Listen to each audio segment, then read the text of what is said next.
on a Sunday morning, and I particularly love it when it's one of my dear friends and colleagues speaking.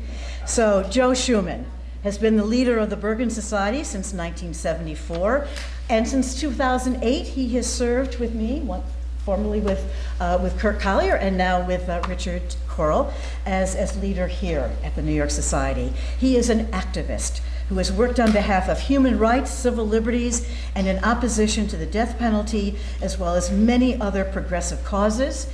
He founded the Northern New Jersey group of Amnesty International and currently serves as president, are you still president, of the Bergen County Sanctuary for Asylum Seekers, founded by the Bergen Society.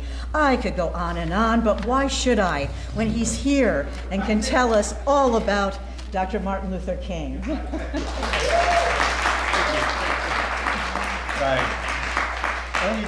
Let me just say, Ed, it's a special pleasure for me as well to be here with you and to have you introduce me. Anne, of course, is so devoted to ethical culture, its vision, its ideals, and so hardworking in that cause. It's a real pleasure and honor to be here, and Richard is here too. I like to say the three of us on a Sunday morning in the same room is like the conjunction of Jupiter, Mars, and Saturn. It happens maybe once every 12 years. But it's a major event when it occurs. And before I begin, I want to thank Bonita, whom I haven't heard before and I haven't met, but she was extraordinary. And she was really great. And come back next week, if you will, okay? Right? It was great. Actually, I want to talk, obviously, the occasion for my address is self-evident. Tomorrow is the official commemoration of Martin Luther King's birth. And I really am always amazed and awestruck when I think that Martin, of course, who could still be alive, he was born 1929, was only 39 years old when he was assassinated and his mission was complete, just 39 years old. An extraordinary, absolutely extraordinary human being. The title that you see in the program is actually an abbreviation. The full title of my address is The Radical Martin Luther King We Do Not Know. And I've been invited tomorrow to speak, as I occasionally am, at what is the largest Martin Luther King commemoration in Bergen County, where I live and do most of my work with the Bergen Society. It brings together about 400 people.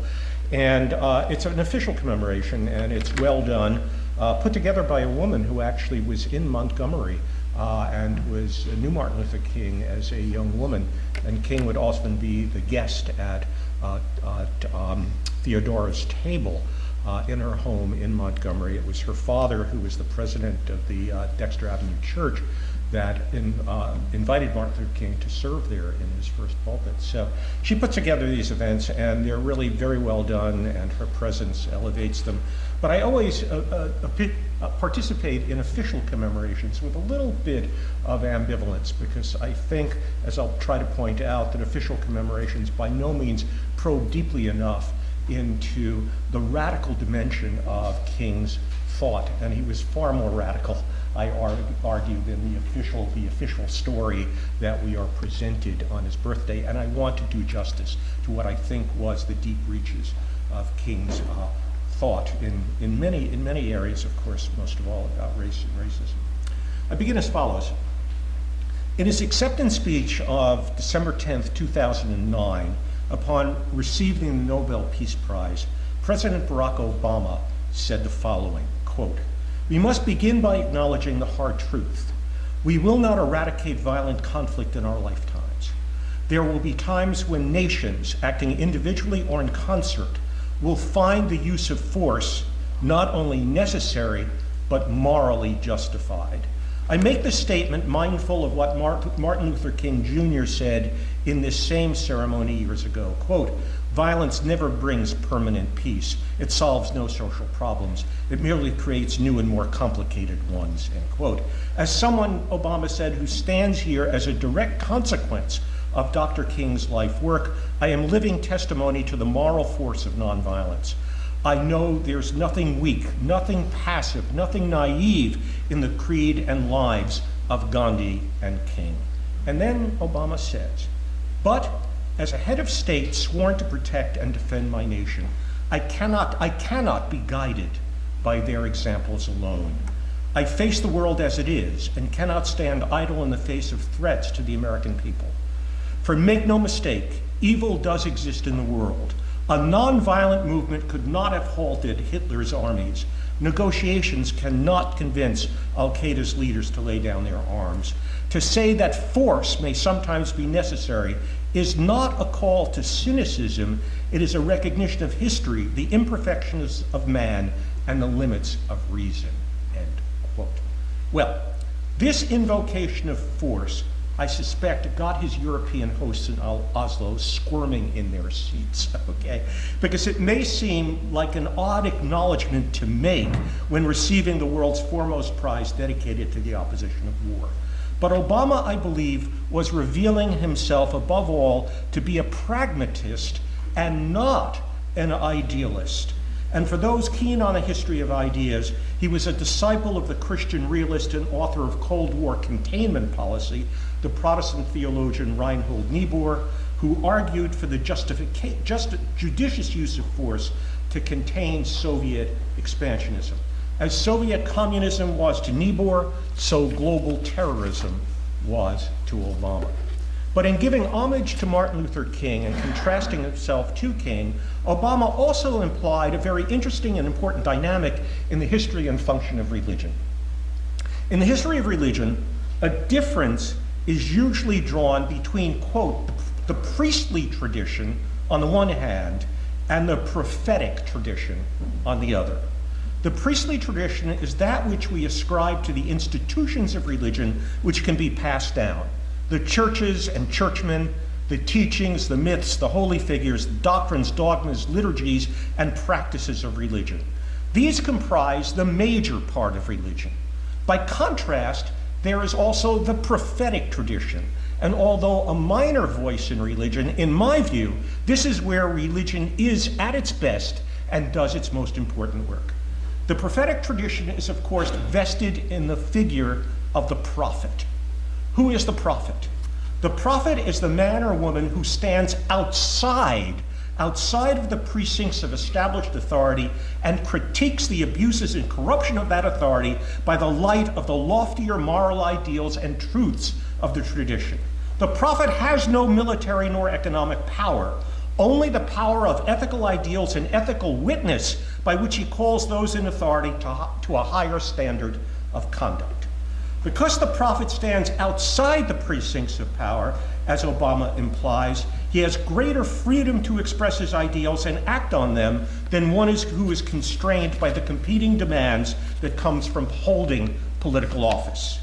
Most would agree that Martin Luther King and Mohandas Gandhi were the most illustrious, venerable, and courageous examples of the prophetic religious tradition in the 20th century. It was again because they stood outside of the arenas of official authority and government that they could powerfully influence the corruption of government and the established order from the outside. So by contrast, we might conclude that had Martin Luther King held political office, had he been a government functionary, we might not have had a civil rights movement or a diminished one without his exemplary and commanding leadership. To be part of the system is to be very much constrained by different constituencies and interests pulling from many directions. Even the purest and most powerful idealist will find his or her ideals very quickly sullied once he or she holds political office. But the outsider, though devoid of the power attached to the arms of state, is able to speak freely and leverage the authority and influence that comes from morality and the appeals to righteousness and conscience. All this is an introduction to an exploration of the worldview and the political commitments of Martin Luther King. It is my contention that there was a deeper dimension to King that animated his courageous struggle against racism that gets, in fact, very little exposure, but which he held with the deepest conviction and defended in uncompromising terms. Martin Luther King was a national icon and one of the few Americans honored with a national holiday, which as one of the greatest figures in our history, he has surely deserved. But that fame, I contend, comes with a price. To be transformed into an icon, and icon is the Greek word for image, is like being transformed into a marble statue, to be shorn of all imperfections and disquieting details. And so, this has been in great measure the fate of Martin Luther King. To be fated with a national holiday means that one needs to be the object of a national consensus that is accepted by everyone or nearly everyone. To be so transformed is to have one's persona and one's achievements, as well as the ideas that one stood for, translated into the lowest and least offensive common denominator. And so at official commemorations, King, invoking his march on the Washington speech, or at least the last refrains of it, is most often portrayed as, quote, a dreamer, which is only a stone's throw away from being dreamy or otherworldly, and thereby rendered perhaps a bit harmless. This spirit, in fact, was articulated by Ronald Reagan, whom we forget signed the legislation officially making Martin Luther King's birthday a national holiday. This is what Reagan said and what King meant to him. Quote, "Traces of bigotry," Reagan said, "still mar America. So each year on Martin Luther King Day, let us not only recall Dr. King, but rededicate ourselves to the commandments he believed in and sought to live every day. Thou shalt love thy God with all thy heart, and thou shalt love thy neighbor as thyself," end quote. Well, that's very nice. With the stroke of a pen, King got a send-off to the next world, okay, very early. If this is all that King meant, he is reduced, I think, to virtually a harmless cliche. Moreover, King is often put forward as a promoter of, quote, racial harmony. In the long range, this is certainly assuredly true. His ultimate vision was that of, quote, the beloved community, as he often said, an integrated community of blacks and whites living together in equality with cooperation and mutual respect. That religious vision was given a more secular treatment in the famous I Have a Dream speech in Washington, it was August 28, 1963. But what is almost always absent in official portrayals of Martin Luther King is the underlying political values, analysis, and commitments that fueled his ultimate vision of a redeemed American society. It is my contention that Martin Luther King was far more radical in his political beliefs than he is officially portrayed. And it is my goal this morning to shed some light on the radical dimension of his thought in an effort to bring greater justice to what he believed in and greater honesty to a portrayal of who he was. But my interests are not merely biographical nor historical. One of the most distressing realities of our society at this time is vested in the question, where are the moral voices? Where is the moral leadership which holds out a redemptive, inspiring vision of American society? Where are the ethical giants who can evoke from us the better angels of our nature and inspire us to more lasting things? There seem to be none. Not in religion, not in politics, not seemingly anywhere in public life. Maybe Americans have become, at the moment, too tribalized. Maybe whatever moral figures who could raise his voice or her voice would be drowned in a sea of cynicism. Maybe the pervasiveness of the internet would quickly splinter and mutilate any message that would be proclaimed. Maybe Americans are just too diverted to hear it, too preoccupied, or too anxious to care. Given the political dangers of the moment and the ominous political climate we currently inhabit, perhaps we can do no better than look to the past for our moral leadership. And so I conclude that we need to make uses of the farther reaches of King's thought. Even though he is 50 years dead, we vitally need him at this very bleak moment in American history.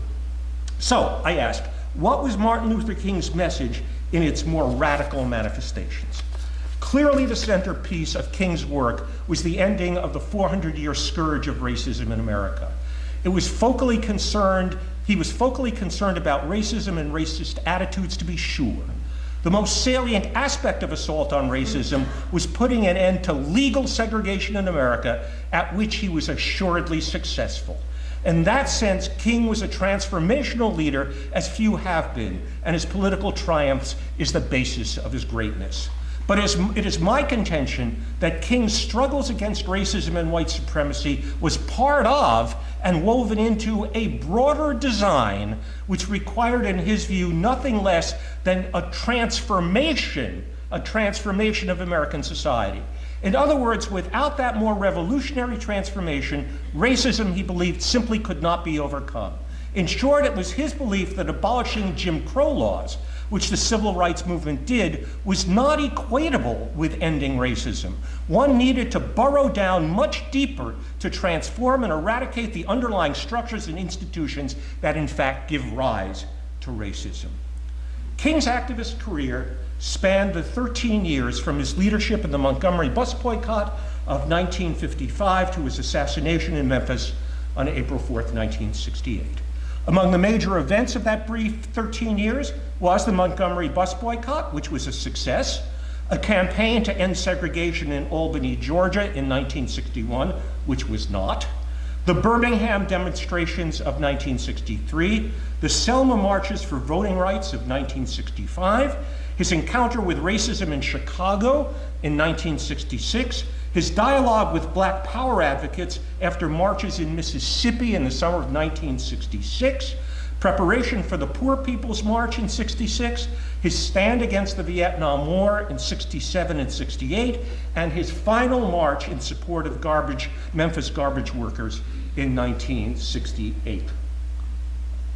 As I will show, King always maintained a radical critique of American society throughout his career, but it was in the final 3 years of his life, from 1965 to 1968, that he became increasingly radicalized still, and his political language and the emphases of his political struggles underwent a change. King was uncompromising in his principles, which led him to be named by J. Edgar Hoover as, quote, the most dangerous man in America. And then he was blackmailed by the FBI over his affairs, by the way, so people probably remember that, in which the FBI urged him, in fact, to commit suicide. But King was unfazed by being ensnared by phony anti-communist witch hunts. Two of his top advisors, Bayard Rustin in his earlier life and Stanley Levitson throughout his life, indeed had communist ties. And King had great praise for W.E.B. Du Bois, the greatest African-American intellectual, even in Du Bois's later phase, when he gave up on America, had moved to Ghana, and retained his membership in the Communist Party. King was also an ally of the leaders of the anti-colonialist. He was leaders of the anti-colonialist movement internationally, who were engaged in liberation struggles against their European masters. He paid tribute to Nehru and communed with Ben Bella, the premier of a newly independent Algeria. Indeed, and this is very important, and I think it's missed by a lot of people, King saw segregation in America in international terms as our form of colonialism, and the fight against segregation as America's anti-imperialist struggle. It's a very interesting thing. The fight against liberating the black man in the South, he saw as akin, in partnership with the anti-colonial struggles of the nations of Africa and Asia that were going on simultaneously. It was our analog, our parallel to that international movement. I'll get to this a little later on, but to illustrate further my point, King, while never a communist, nevertheless maintained a militant critique of the evils of capitalism, and in fact did identify himself as a democratic socialist. That you don't hear very often at official commemorations. To start at the beginning, King's political vision borrowed from several sources, including the black integrationist tradition, of which Frederick Douglass and W.E.B. Du Bois were the most prominent precursors. He's the last in a series of three great black integrationist leaders, Douglass, Du Bois, King. He was also profoundly influenced by the nonviolent direct action of Mohandas Gandhi and the American thinker, Henry David Thoreau. King's thought was also shaped when he was studying for his doctorate at Boston University Divinity School by Protestant liberalism, which placed him somewhere between Christian orthodoxy on the one hand and humanism on the other. But the most powerful influence on King emerged from his rootedness and attachment to his identity as a minister in the Black Baptist Church, with its commanding message of justice, love, and hope. His primary identity, as he often said, was as a Baptist preacher, the son, grandson, and great-grandson of Baptist preachers who continuously employed biblical ideas and allusions, both when speaking in the church and in the public arena, to leverage a transformation of American society. It was also to his religious faith that King personally turned in moments of despair, of which there were very many. From assassination attempts to continual death threats, sometimes as many as 40 a day, to vicious harassment by the FBI, to the failure of some of his civil rights campaigns that he led. In King's theology, he held to the faith that justice would ultimately prevail, and this belief became a source of hope which he inspired with those who would hear his message. As many of you know, he often repeated the refrain, quote, "The arc of morality is long, but it bends towards justice." And this commitment to justice, rooted in his Christian faith, was, in King's mind, absolute and unwavering. Throughout his career, King was to appeal to a transcendent commitment to justice by the light of which he fervently believed society needed to be transformed. For example, he gave that unwavering commitment powerful articulation in what was his first major speech given during the Montgomery bus boycott. As with so many of his powerful orations, I personally, and maybe you can too, hear those cadences. I can still hear his voice when I read his speeches, his cadences behind his words. He said in that speech as follows: "There will be no crosses burned at any bus stops in Montgomery. There will be no white persons pulled out of their homes and taken out on some distant road and lynched for not cooperating. There will be nobody among us who will stand up and defy the Constitution of this nation. We only assemble here because of our desire to see right exist. My friends, I want it to be known that we're going to work with grim and bold determination to gain justice on the buses in this city. And we are not wrong.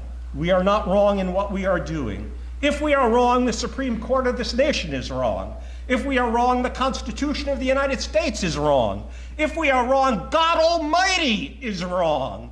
If we are wrong, Jesus of Nazareth was merely a utopian dreamer and never came down to earth. If we are wrong, justice is a lie. Love has no meaning. And we are determined here in Montgomery to work and fight until justice runs down like water and righteousness like a mighty stream."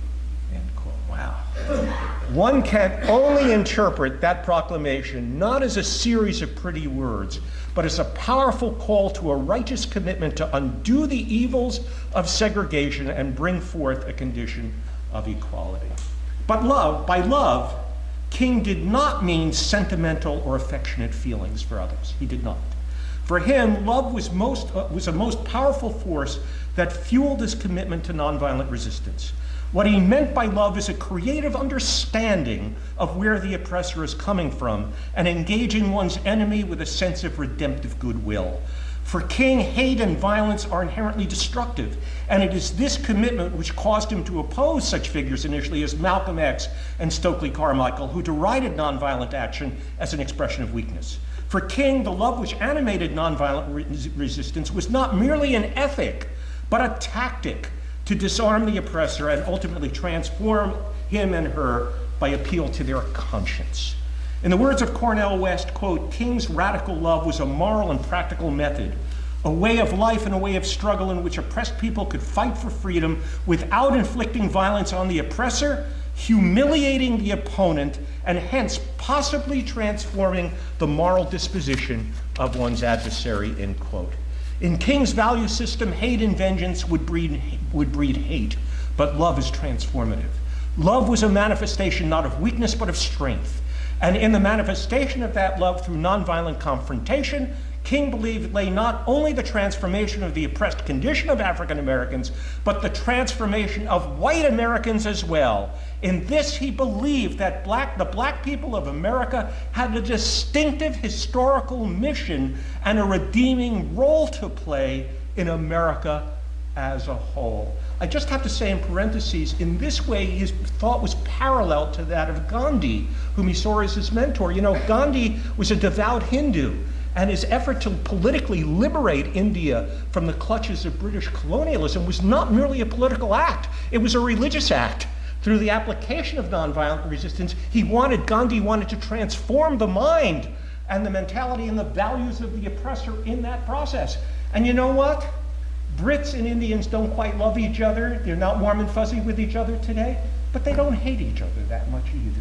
in many ways, Gandhi's process of religious and spiritual transformation using politics and political liberation as a method was very successful. And it was King employing that duality of spiritual transformation together with political liberation that was really the essence of his nonviolent approach towards ending segregation. We need to remember that the civil rights movement was a period of tumultuous conflict, of much violence and danger, and King bore much of that on his shoulders.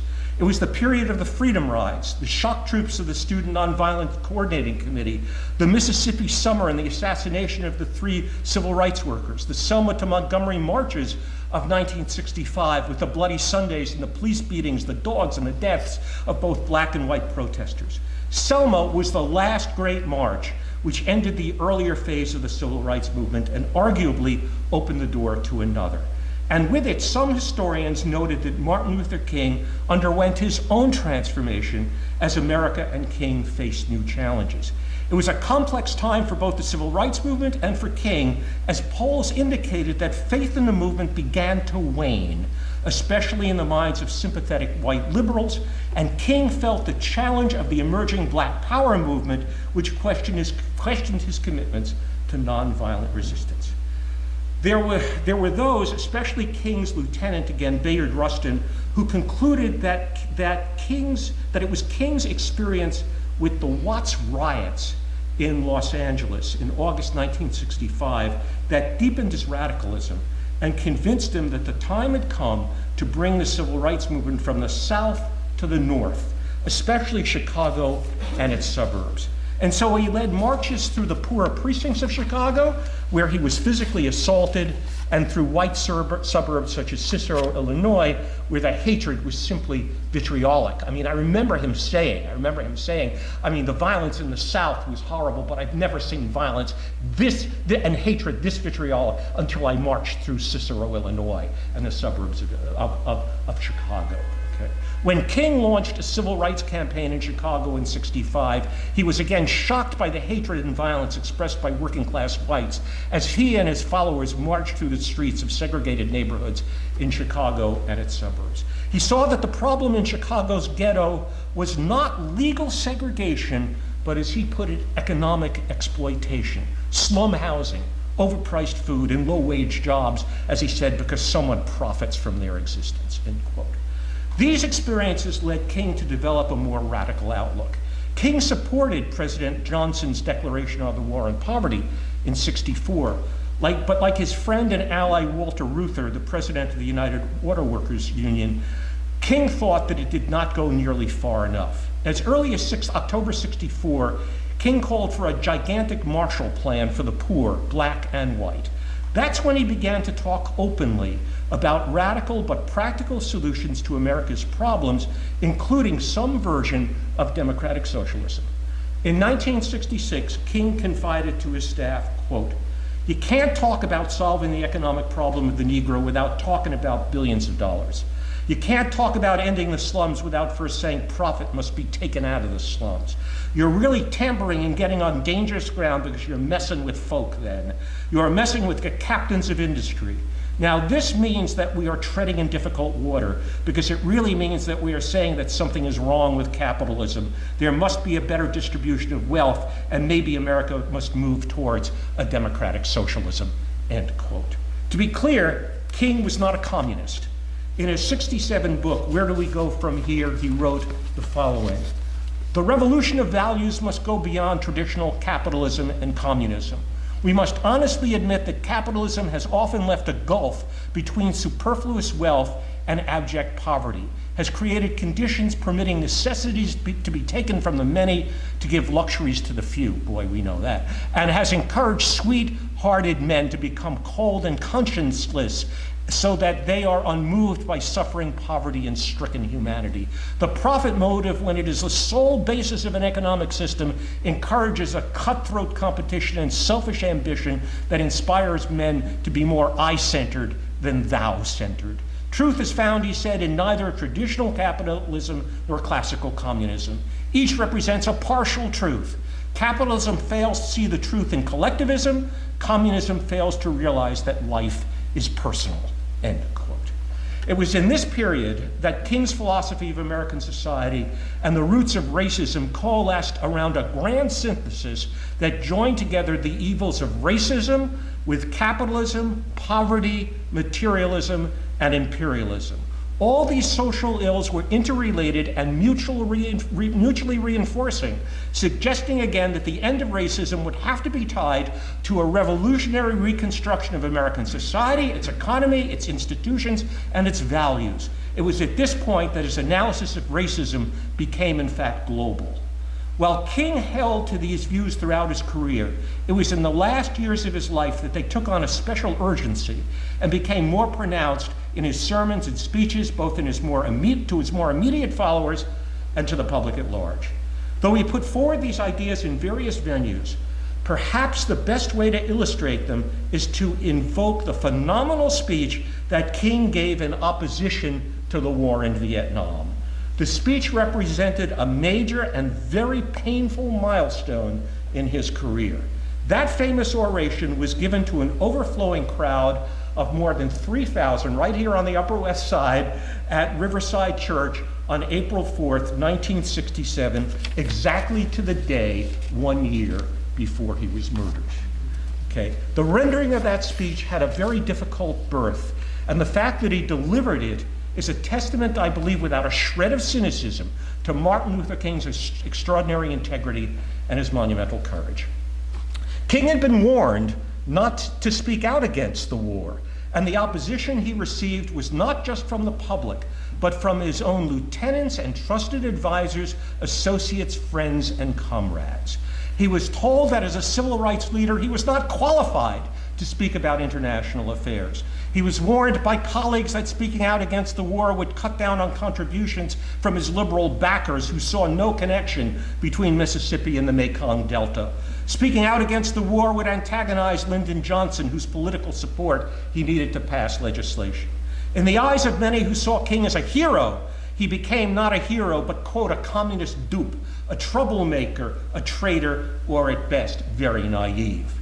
After he delivered that speech, the Washington Post criticized his, quote, sheer inventions of unsupported fantasy and lamented, quote, how many who have listened to him with respect will never again accord him the same confidence, end quote. The New York Times called Dr. King's remarks both facile and slander.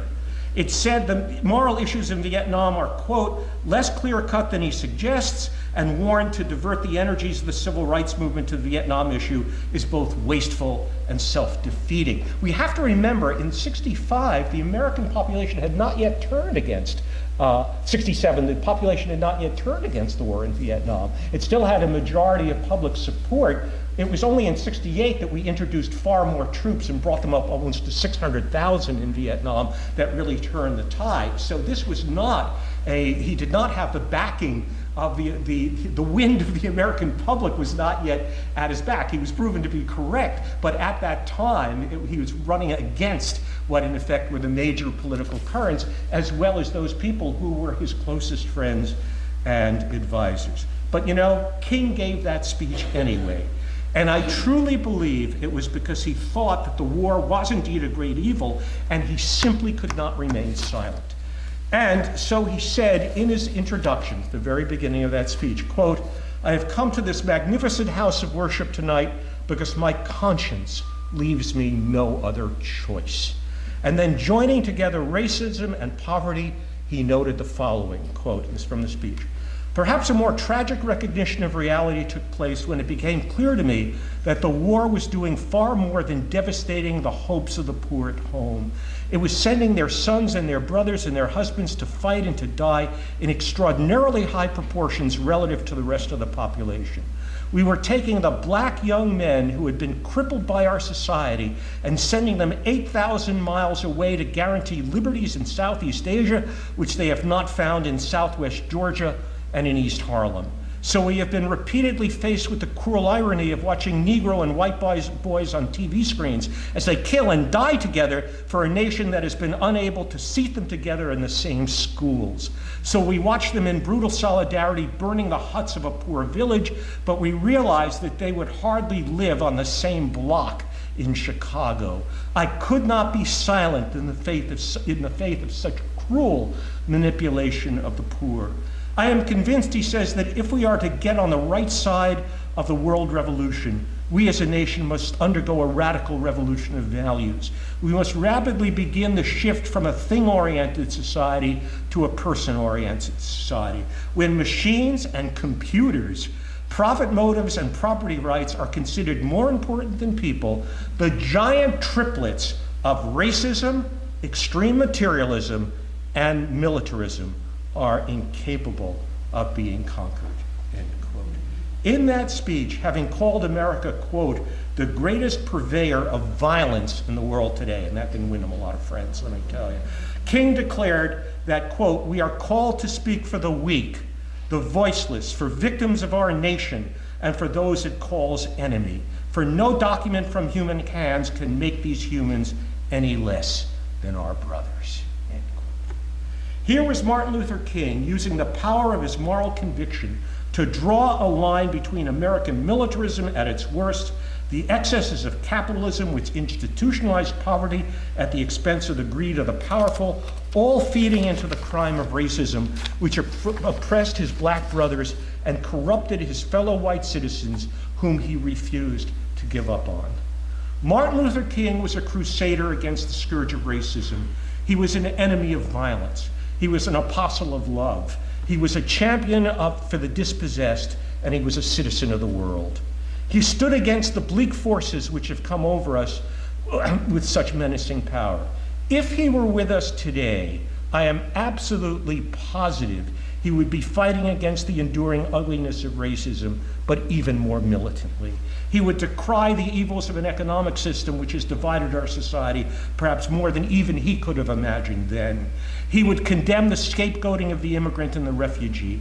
And as an internationalist, he would speak out against the excesses of globalization, and he would fervently condemn a small-minded and hateful nationalism which has cast a pall over our nation and others as well.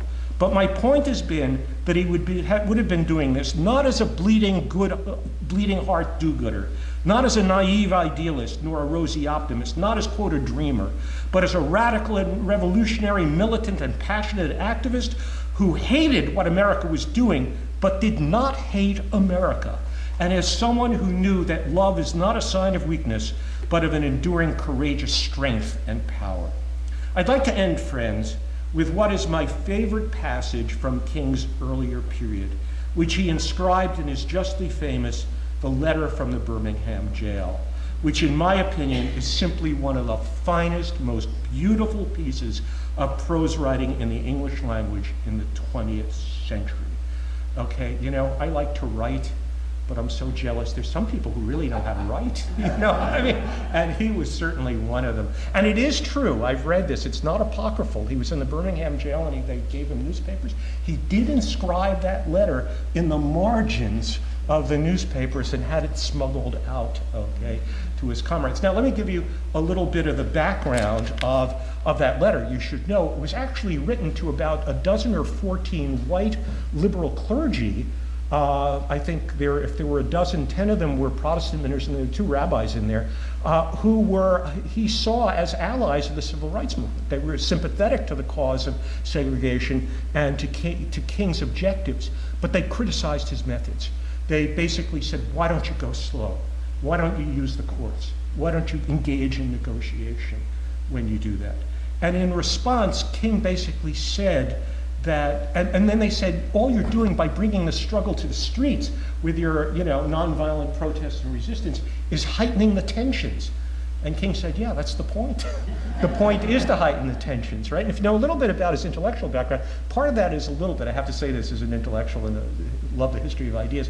He studied the philosophy of Hegel when he was in Boston. Hegel talks about dialectics and strengthening, basically increasing dialectics and tensions and so on. But this is applied to the real life struggle of the civil rights movement in the streets. And in that speech, he makes the case, and it's a beautiful phrase, for the fierce urgency of now, which is something we can certainly use in our times. And I want to read you my favorite passage in closing and end my talk with this. And I got to tell you, I guess I'm a sentimentalist in many ways. I can't read this without getting a bit teary. Every time I read this, it is just so extraordinary. And the whole speech is amazing, but I want to pick out the parts that I find really the most gripping and the most moving, okay?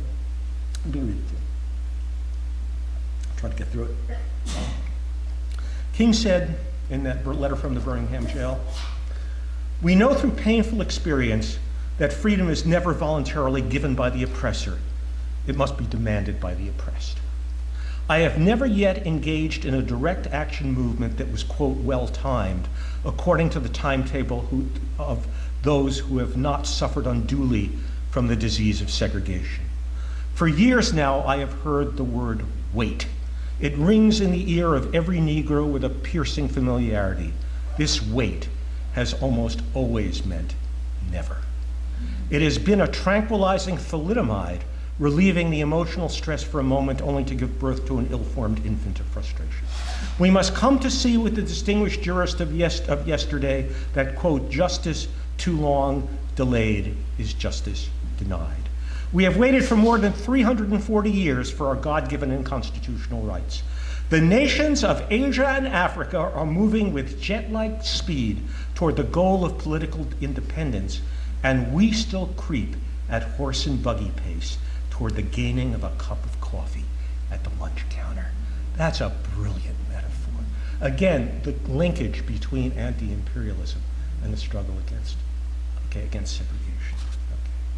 I guess it is easy for those who have never felt the stinging darts of segregation to say wait.